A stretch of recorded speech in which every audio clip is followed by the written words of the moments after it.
आपण केबे बिना आलू रे चिप्स बनेकी खाइछंती कि जदि न खाइछंती वीडियोटी को पूरा देखंतु एवं केमिति रेसिपीटी बनिछि बिना आलू रे आपण जानि परिबे। नमस्कार, ममता किचन ओडिया को आपण समस्त को अनेक अनेक स्वागत। आपण ई चिप्स टी को गोटे सप्ताह पर्यंत रखिके खाई परिबे, किछि भी खराब हबनी। एबे चलंतु देखिनबा आजिर बिना आलू चिप्स। एबे ए चिप्स बनैबा पाई मु एठी किछि सारू नै जेछि। सारू मुठी तीनटा नहीं। प्रथमे कौन करना ना सारूर जो पाखुड़े एमती सारू गुड़िक बाहरी थाए एबे से सारू को एहीपरी बाहर करें एवं मझी पार्ट को एहीपरी रखिने। एहीपरी सबू सारू गुड़िक एहीपरी एमती बाहर करके रखिने। तापर कौन करें ना यही सारूटी को भल भाव चोपा छड़ेकी नहीं आसबे एवं रखिथिबा एही सारू को आपण तरकारी हो, संतुला हो बा डालमा हो बनै पारिबे। एबे कौन करें ना एबे सारू को मु चोपा छड़ेकी रखी नहीं। आपण पाखे जदि एमती गोटे स्लाइसर अच्छी तेबे स्लाइसर नहीं पारिबे, नहीं तो जदि स्लाइसर नाही आपण एठी कौन करें ना पनिकी हो बा छुरी हो आपण सही साहाय्य एमती पतला पतला करके काटि पारिबे।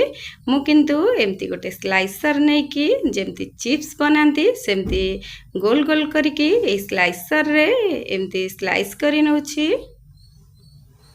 देखंतु एहीपरी आपणकर सारूटी पतला हवा दरकार। आपण बिल्कुल मोटा रखिबे नाही, मोटा रहिले चिप्स नरम हे जिवो, खाइबाकू बिल्कुल भल लागिबनी। एबे एहीपरी एमती मु काटिकी रखी नैछि। तापर कोन करिबा ना आकु पानी रे देकी 4 रु 5 थर भल भाबरे धोई नेबे।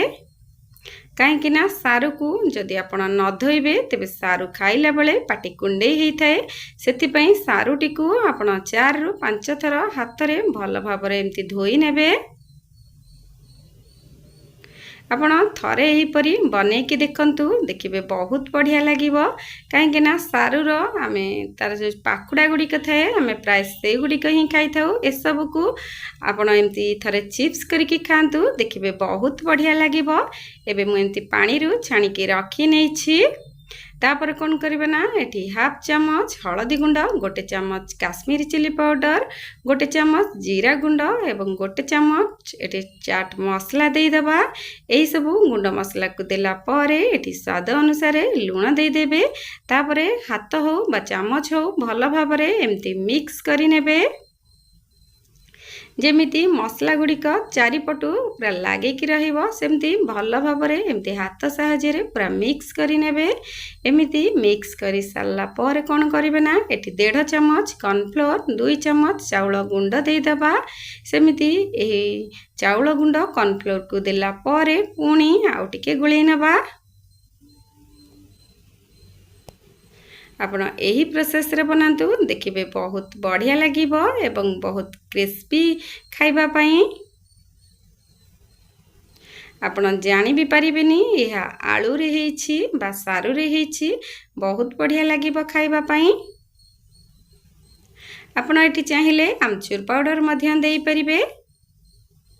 एबे ए सब को एमती भल भाव एमती मिक्स करि नेबे। तापर कौन करें ना ए सब को एमती मिक्स कर सारला परे तापर एठी हाफ चम्मच कला जीरा एवं 2 छोट चम्मच एठी धला राशि देदेबा। सेमती ए सब को देकी पुणी आउ टिके हाथ रे एमती मिक्स करि नेबे। तापरे ए सब को मिक्स करि सारला परे मु आरपटा साइड रे तेल गरम करि नैछि। तेल को गरम कला बेले मीडियम फ्लेम रे गरम करिवे एवं तेल को बेसी गरम हवा को देबे नहीं। कहीं अत्यधिक तेल गरम हो गले चिप्स को पकेबा संगे संगे पोड़ी जाई थाए। सेथिपई गैस रो फ्लेम को मीडियम रे रखिबे एवं गोटे गोटे करके एमती चिप्स को पकई नेबे। गदे करके बा एका बेलके पकेबे नहीं, एमती गोटे गोटे करके नेकी तेल रे पकई नेबे। एबे जेहेतु तेल गरम हो आसलानी एबे तेल रे एमती गोटे गोटे करके देबे। गोटे पटा साइड हे आसले आर पटा साइड को एमती ओलट पालट करि नेबे। जे पर्यंत कि क्रिस्पी न हो जाइछि से पर्यंत एमती एपट सेपट करी चिप्स को भाजी नेबे। एबे जेहेतु गोटे पटा साइड हे आसलानी मार पटा साइड को ओल्टे नैछि। ସାଧାରଣତଃ ସାରୁ କେତେ ଜଣଙ୍କୁ ଖାଇବାକୁ ଭଲ ଲାଗିନଥାଏ। ଆପଣ ଏହିପରି ଥରେ ବନେଇକି ଦିଅନ୍ତୁ। ଯାହାକୁ ବି ବନେଇକି ଦେବେ ସେ କେବେ ବି ଜାଣିପାରିବେନି ଆଳୁରେ ବନିଛି ବା ସାରୁରେ ବନିଛି। ଆପଣ ଥରେ ଏହିପରି ବନେଇକି ଦେଖନ୍ତୁ ଏବଂ କେମିତି ଲାଗିଲା କମେଣ୍ଟ ବକ୍ସରେ ନିଶ୍ଚିନ୍ତ କମେଣ୍ଟ କରିବେ। ଏବେ ଯେହେତୁ ହେଇ ଆସିଲାଣି ଦେଖନ୍ତୁ, ମୁଁ ଏବେ ବାହାର କରି ନେଉଛି। ଦେଖନ୍ତୁ କେମିତି ସାଉଣ୍ଡ ହେଉଛି। ଏମିତି ଯେତେବେଳେ କ୍ରିସ୍ପି ହେଇଯିବ ଆପଣ ଗୋଟେ ଜାଗାକୁ ଆକୁ ବାହାର କରିନେବେ ଏବଂ ସେଇ ସେମ୍ ପ୍ରୋସେସ୍ରେ ରହିଯାଇଥିବା ବଳକା ସାରୁକୁ ଏହିପରି ତେଲରେ ଏପଟ ସେପଟ କରି ଛାଣି ନେବେ। ଦେଖନ୍ତୁ ଏବେ ଆପଣଙ୍କର ଏହି ସାରୁ ଚିପ୍ସ ରେସିପି ପ୍ରସ୍ତୁତ ହେଇଯାଇଛି। ଦେଖନ୍ତୁ ବିନା ଆଳୁରେ ପ୍ରସ୍ତୁତ। ଏବେ ଆଜିର ଏହି ଚିପ୍ସ ଆପଣଙ୍କୁ କେମିତି ଲାଗିଲା? ଆଶା କରୁଛି ଆଜିର ଏହି ଚିପ୍ସ ଆପଣଙ୍କୁ ଭଲ ଲାଗିଥିବ।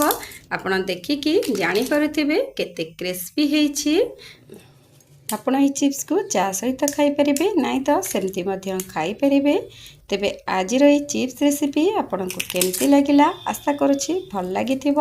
ଯଦି ମୋର ଏହି ରେସିପି ଆପଣଙ୍କୁ ଭଲ ଲାଗିଛି ତେବେ ମମତା କିଚେନ୍ ଓଡ଼ିଆକୁ ଲାଇକ୍, ସେୟାର, ସବସ୍କ୍ରାଇବ୍ ନିଶ୍ଚିନ୍ତ କରିବେ। ତେବେ ଆଜି ପାଇଁ ଏତିକି। ମୁଁ ଆଉ ଗୋଟିଏ ରେସିପି ନେଇକି ଆପଣମାନଙ୍କ ପାଖକୁ ଆସିବି। ସେ ପର୍ଯ୍ୟନ୍ତ ରହିଲି, ନମସ୍କାର।